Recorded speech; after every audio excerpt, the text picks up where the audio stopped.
Hi everyone, my name is Chandan and I welcome you all to this platform of Utilitarian IS Indian Polity के 2000 MCQs की series में मैं आपका स्वागत करता हूं. This is going to be test number 46. So now without wasting time, let us start with today's question. Consider the following. यहाँ चार designations या चार dignitaries के नाम दिए गए हैं, designation दिया गया है, and we have to find out which of the above is part of state executive. Governor state executive का part, yes.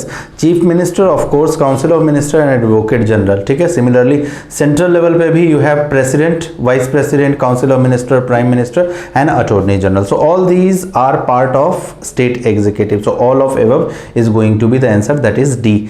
Second, consider the following statement about schedule and tribal area. और correct statement हमें बताना है. Governor is empowered to declare an area to be schedule area with consent of president. No, incorrect. It is the president who is empowered. Governor is empowered to direct that any laws और act of parliament and the state legislator does not apply to the scheduled area or apply with some notification or modification and exception. So yes, governor को ये वाली part जो है. The jurisdiction of high court over suits and cases of tribal area is specific. नहीं, ऐसा कुछ नहीं है. So only second statement is correct. हमें correct बताना है. So C is going to be the right answer. Next question, Indian Constitution is formed on the bedrock of balance between fundamental rights and इसको पूरा पढ़ने की जरूरत भी नहीं है because we already know कि किस केस में, किस फेमस केस में, मिनर्वा मिल केस. और इस तरह के क्वेश्चंस जो है कुछ इस कैटेगरी में, देखिए प्रीलिम में 40 से 45 क्वेश्चन आपको ऐसे होने चाहिए जो कि क्वेश्चन आधा रीड किया है. ऑल्दो ये असावधानी नहीं लेनी चाहिए, क्वेश्चन जनरली पूरे पढ़े जाने चाहिए, बट उसका आंसर जो है चारों में से कौन सा होने जा रहा है आपको एग्जैक्टली कि हाँ ये श्योर शॉर्ट होना ही. मुझे कई बार कुछ क्वेश्चन ऐसे होंगे कि जिनका आपको पता होना चाहिए, ऑप्शंस भी मुझे पढ़ने की जरूरत नहीं, जैसे ही क्वेश्चन पढ़ा उसका आंसर मेरे माइंड में आ जाना चाहिए इवन विदाउट लुकिंग. और उस लेवल की एक्सपर्टीज अगर हर टेस्ट में अगर 30 से 35 क्वेश्चन अगर आपके ऐसे निकल के आ जाते हैं जिसमें आपको ऑप्शंस भी पढ़ने की जरूरत नहीं है, सीधा जैसे कि मैंने पहली लाइन पढ़ी और ये मुझे बिल्कुल एग्जैक्टली पता है. और इस लेवल का एक्सपर्टीज तभी आएगा जब आपने प्री के साथ साथ मेंस की भी प्रिपरेशन जो है ढंग से कर रखी है. सो मेक श्योर कि 30 से 35 बाय एंड ऑफ अक्टूबर में एग्जाम है, जनरली जून में एग्जाम होते हैं, बाय मे एंड है ना, या फिर बाय मे सेकेंड वीक, मतलब 1 से 1.5 महीना पहले आपके पास ये एक्सपर्टीज आ जानी चाहिए कि 30 से 35 क्वेश्चन ऐसे जरूर होने चाहिए जो कि 100% श्योरिटी के साथ आप फर्स्ट साइकिल में अटेम्प्ट कर सकें. Now without wasting time let us move to the fourth question. Which of the following provision of Indian constitution secures the term justice present into the preamble. So preamble क्या है? Invasion है. Constitution में क्या मिलने जा रहा है उसकी एनविजनिंग है ना. तो जस्टिस जो है, जस्टिस का कॉन्सेप्ट कहां कहां रियलाइज हुआ है? सो फंडामेंटल राइट में यस, पॉलिटिकल जस्टिस, इसमें डायरेक्टिव प्रिंसिपल्स में, social and economic justice, judicial review के थ्रू कोई जस्टिस जो कि प्रीएम्बल में, वैसे जुडिशियल रिव्यू, अब जस्टिस का ट्रेडिशनल कॉन्सेप्ट लोगे तो जुडिशियल रिव्यू है, जुडिशरी करती क्या है? जस्टिस ही करती है. बट जो प्रीएम्बल में social, economic and political justice की बात की गई वो किस किस पोर्शन, तो वो जुडिशियल रिव्यू के थ्रू नहीं, फंडामेंटल राइट एंड डीपीएसपी के थ्रू रियलाइज होता है. So 1 and 2 that is C is the right answer. Consider the following statement regarding the office of whip.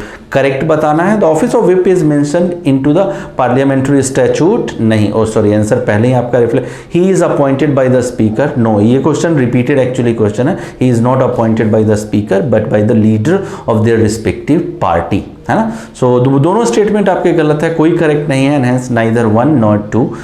Consider the difference between adjournment and prorogation. ये भी repeated question. Adjournment only terminates the sitting and not the session, correct, of house, while prorogation only terminates the sitting, but also session of house. बिल्कुल correct. Adjournment is done by the presiding officer, बिल्कुल correct, while prorogation is done by the president, बिल्कुल correct. So both the statement happens to be correct and hence C is the right answer. Next question 90. Consider the following statement regarding national emergency. Article 352. The 6 fundamental rights can be suspended only when national emergency is declared on the grounds of war, external aggression or armed rebellion. So नहीं, armed rebellion को छोड़ के जब war के case में और external aggression के case में जब national emergency implement, only then 6 fundamental right under Article 19 will be suspended. So this statement happens to be incorrect और हमें incorrect ही बताना है. The resolution of disapproval of national emergency must be passed by Lok Sabha and Rajya Sabha with simple majority. So only Lok Sabha से simple majority से पास होना चाहिए, and that's why this second statement is also incorrect. So both the state incorrect हमें बताना है, so both 1 and 2 are incorrect. Next 908, consider the following statement. 4 statement has been given और पूछा क्या गया, which of the following are the executive power of the president. Now I hope you would be knowing legislative, executive, administrative, judicial powers होते हैं, different kind of categorisation president के powers की गई है। सो हमें बताना है विच of the above is executive, comes under executive powers of the president. He decides on the question of qualification of the MP in consultation with the election commission. So this is actually a legislative power. He can appoint a commission to investigate into conditions of ST and SCs and ST and other, तो ये बिल्कुल executive power के अंदर में आता है। he lays down the reports of CAG UPSC before the parliament, so ये भी आपके legislative powers में आता है। he can seek information regarding the administration of the affair of the union from the PM, so ये बिल्कुल executive। so 2 and 4 is the executive power of the given 4 options, so 2 and 4 B में आपका, so B is the right answer। consider the following statement regarding Rajya Sabha। the constitution has fixed the term of office of members of राज्य सभा as 6 year. अब यहां अगर if you are not cautious, यहां आप इसको correct मारोगे, but this is actually incorrect. Constitution ने नहीं फिक्स किया है, इट्स जस्ट बिकॉज कि बहुत टाइम से चलता आपके माइंड में ये फिक्स हो जाएगा कि yes constitution would have fixed, है ना, लोकसभा की 5 साल और राज्यसभा के, बट ऐसा नहीं है।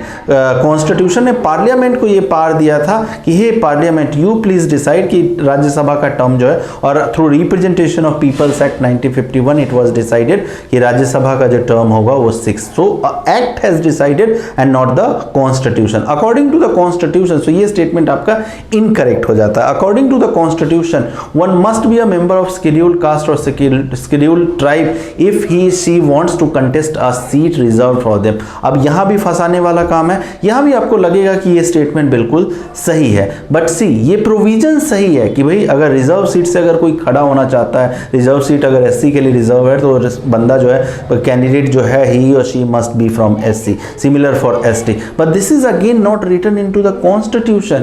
ठीक है, आधा स्टेटमेंट, आधा से ज्यादा स्टेटमेंट आपको सही है, बट एक पॉइंट जो है ये कॉन्स्टिट्यूशन, अगेन ये रिप्रेजेंटेशन ऑफ पीपल्स एक्ट में, सो दोनों स्टेटमेंट आपके इनकरेक्ट हो गए। करेक्ट पूछा है, so neither 1 nor 2 is going to be the correct statement. Which are the following statement regarding parliament of India are correct. ठीक है, सो करेक्ट बताना है। Institution of speaker and deputy speaker originated under government, तो ये आपको पता होगा, it is not under government of India act 1935 but 1919। Whenever speaker is appointed as member of parliamentary committee he automatically, नहीं, ही और she is not automatically, it is a provision regarding deputy speaker, है ना, speaker नहीं बनते। Speaker of Lok Sabha has no security of tenure, ये भी incorrect है। He और she speaker does have security of tenure, एक रेजोल्यूशन के थ्रू ही उनको रिमूव किया जा सकता है, ये नहीं कि प्रेसिडेंट जब चाहे उनको रिमूव कर सकते हैं, तो सिक्योरिटी ऑफ टेन्योर तो है।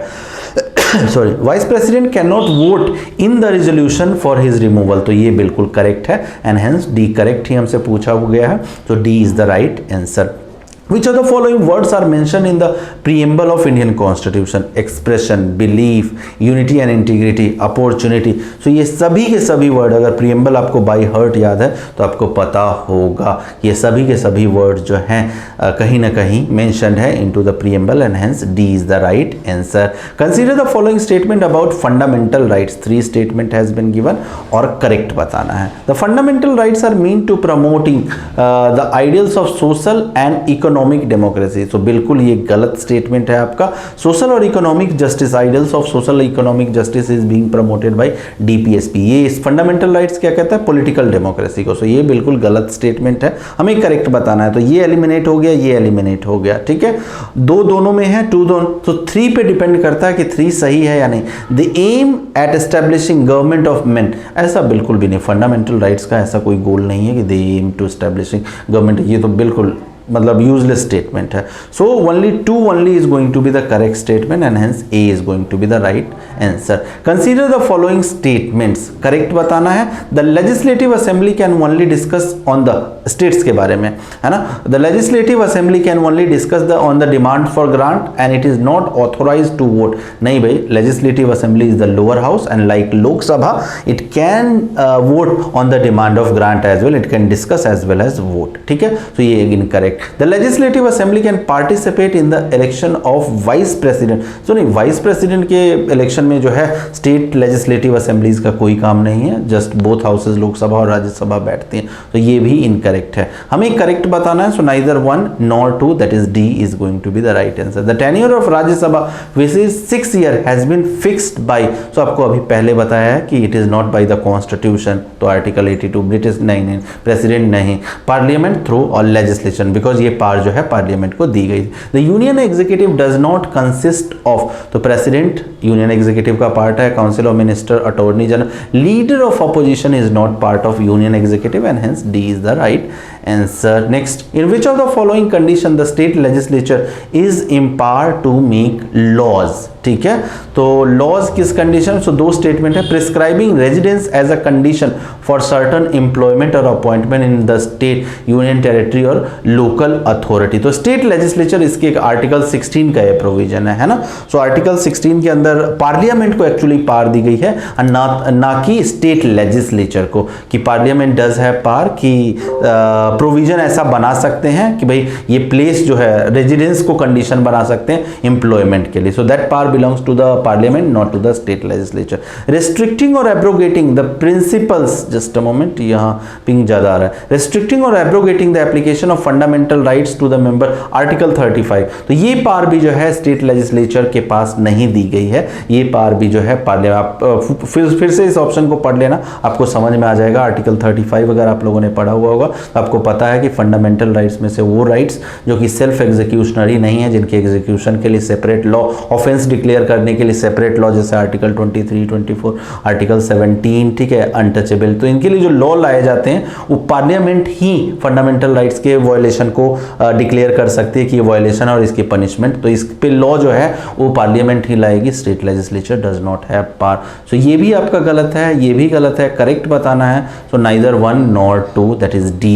Next question, which of these features have been mentioned into the constitution as part of basic structure. अब यही आपका दिमाग खोलना चाहिए कि रॉन्ग स्टेटमेंट क्या है कि कॉन्स्टिट्यूशन में क्या. तो बेसिक स्ट्रक्चर आपने भी पता है कॉन्स्टिट्यूशन में नहीं मेंशन है. बेसिक स्ट्रक्चर कहां से आया था. It was a judicial innovation 1973 Kesavananda Bharati के. So it was not on account of कि और आज भी इसको कॉन्स्टिट्यूशन का कोई पार्ट नहीं बनाएगा कि ओके जुडिशरी ने कहा ये चीजें बेसिक स्ट्रक्चर बना दो तो हमने पार्लियामेंट बैठी और अमेंडमेंट किया कॉन्स्टिट्यूशन में. और तो ऐसा कुछ नहीं है, कोडिफिकेशन कुछ भी कॉन्स्टिट्यूशन में नहीं हुआ है. So none of these is without looking into it, है ना. अगर सही से सॉलिडली आपको पढ़ा तो ऑप्शन भी देखने की, कंफ्यूज होने की जरूरत ही नहीं है ना. क्वेश्चन में ही आपका आंसर छुपा हुआ है. Next question, consider the following statement about the untouchability article. A person convicted of offence of untouchability is disqualified for the election to the parliament of the state legislature. बिल्कुल सही. It has been defined under, नहीं, untouchability जो है वो article 17 में भी defined नहीं है. करेक्ट बताना है. So only one statement is correct, that is B only is the right. Consider the following statement about right to freedom of religion. दो स्टेटमेंट हैज बीन गिवन और करेक्ट हमें बताना है. Article 27 lays down that no person shall be compelled to pay any fee for the promotion or maintenance of any particular religion or religious denomination. तो देखिए ये statement आपका गलत है. आर्टिकल 17 फी के कलेक्शन की, है ना, कोई प्रोहिबिशन नहीं करता, टैक्स के कलेक्शन पे प्रोहिबिशन करता है. तो this statement becomes incorrect. The right to freedom of religion is available to only citizens of India. ये भी इनकरेक्ट है. सो दोनों स्टेटमेंट इनकरेक्ट हो गए. Neither 1 nor 2, that is D. ठीक है. Next question, which of the following are major features of parliamentary government in India. 3 statement has been given और major features बताने हैं पार्लियामेंट्री फॉर्म ऑफ गवर्नमेंट के. So collective responsibility of the executive, बिल्कुल ये parliamentary form के. Leadership of the prime minister, बिल्कुल. Complete separation of legislature और executive. So ये वाला जो है वो प्रेसिडेंशियल सिस्टम का जो एक फीचर है, जो जहां कंप्लीट सेपरेशन, अमेरिकन सिस्टम जहां कंप्लीट सेपरेशन है सीनेट से और प्रेसिडेंट का कोई लेना देना नहीं है. प्रेसिडेंट अलग चुने जाते हैं और जो सीनेट या फिर नीचे हाउस ऑफ रिप्रेजेंटेटिव है वो अलग मेथड से, जो उनका कोई लेना. But this is not in parliament. In our parliamentary system जो लेजिस्लेचर्स हैं उन्हीं में से, मेंबर ऑफ पार्लियामेंट में से ही cabinet minister and prime minister आते हैं. तो कंप्लीट सेपरेशन का कॉन्सेप्ट हमारे पार्लियामेंट्री सिस्टम में नहीं है. So this statement is incorrect. 1 and 2 is only correct statement and hence A is the right answer. So with this we are wrapping up this session. We'll come up with the next 20 question next day. Till then, bye bye.